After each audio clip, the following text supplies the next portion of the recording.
Hi ಎಲ್ಲರಿಗೂ, ಹೇಗಿದ್ದೀರಾ? ಎಲ್ಲ ಚೆನ್ನಾಗಿದ್ದೀರಾ ಅಂದ್ಕೋತೀನಿ.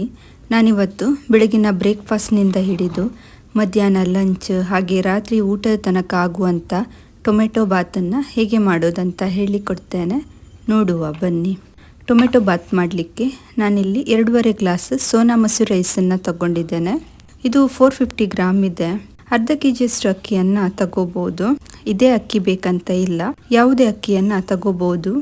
ಇನ್ನು ಇದನ್ನು ತೊಳೆದು ಪಕ್ಕಕ್ಕಿಡಿ. ಇನ್ನು ಮಸಾಲವನ್ನು ರೆಡಿ ಮಾಡುವ ಬಾಣಲೆಗೆ ಸ್ವಲ್ಪ ಆಯಿಲನ್ನು ಹಾಕ್ತಾ ಇದ್ದೇನೆ.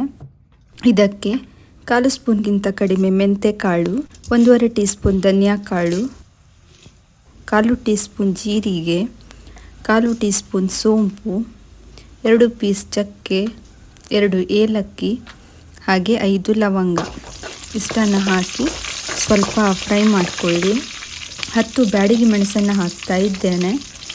ಇದು ಒಳ್ಳೆ ಕಲರ್ ಕೊಡುತ್ತೆ. ಸ್ವಲ್ಪ ಖಾರ ಕೂಡ ಇದೆ. ಖಾರ ಜಾಸ್ತಿ ಬೇಕಂದರೆ ಕಾಳು ಮೆಣಸನ್ನು ಹಾಕ್ಕೊಳ್ಳಿ.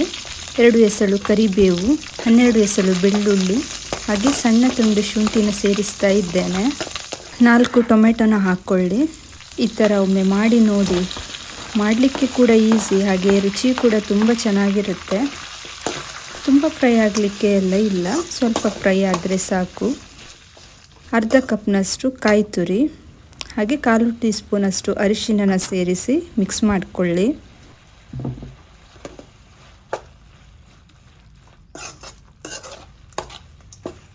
ಇದು ಆಗಿದೆ. ಇನ್ನು ಇದನ್ನು ತಣ್ಣಗಾದ ಮೇಲೆ ನೀರು ಸೇರಿಸಿ ಗ್ರೈಂಡ್ ಮಾಡಿಕೊಳ್ಳಿ. ನೈಸ್ ಆಗಬೇಕಂತ ಇಲ್ಲ.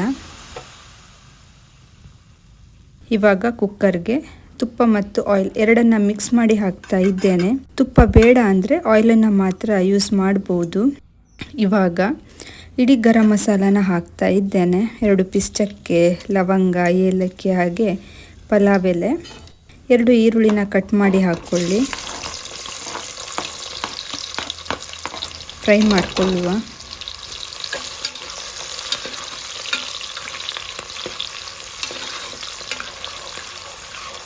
ಸ್ವಲ್ಪ ಹಸಿರು ಬಟಾಣಿ ಹಾಗೆ ಕಸೂರಿ ಮೇಥಿಯನ್ನು ಹಾಕ್ತಾ ಇದ್ದೇನೆ. ಇದ್ರೆ ಕ್ಯಾಪ್ಸಿಕಮ್ನ ಕೂಡ ಹಾಕ್ಕೋಬೋದು.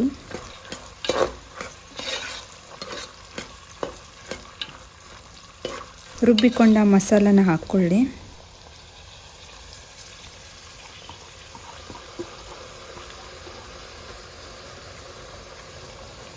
ಎರಡು ನಿಮಿಷ ಮಸಾಲನ ಫ್ರೈ ಮಾಡಿಕೊಳ್ಳಿ.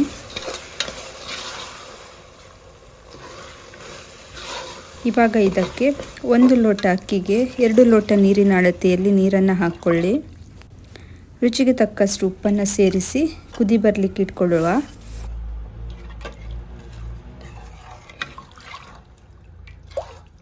ಕುದಿ ಬರ್ತಾ ಇದೆ. ಇವಾಗ ಅಕ್ಕಿಯನ್ನು ತೊಳೆದು ಹಾಕ್ತಾ ಇದ್ದೇನೆ.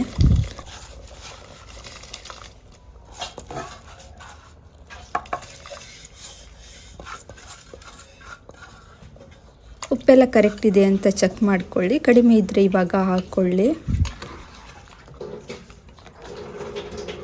ಇನ್ನು ಕುಕ್ಕರ್ನಲ್ಲಿ 2 ವಿಸಿಲ್ ತೆಗೀರಿ.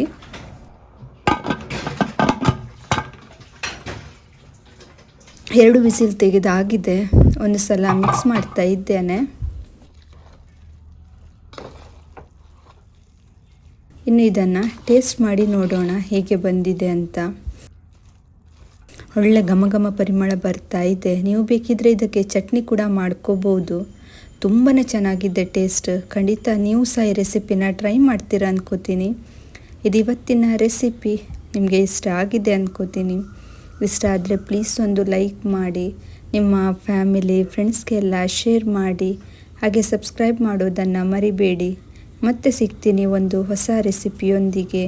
ಅಲ್ಲಿ ತನಕ ಬಾಯ್.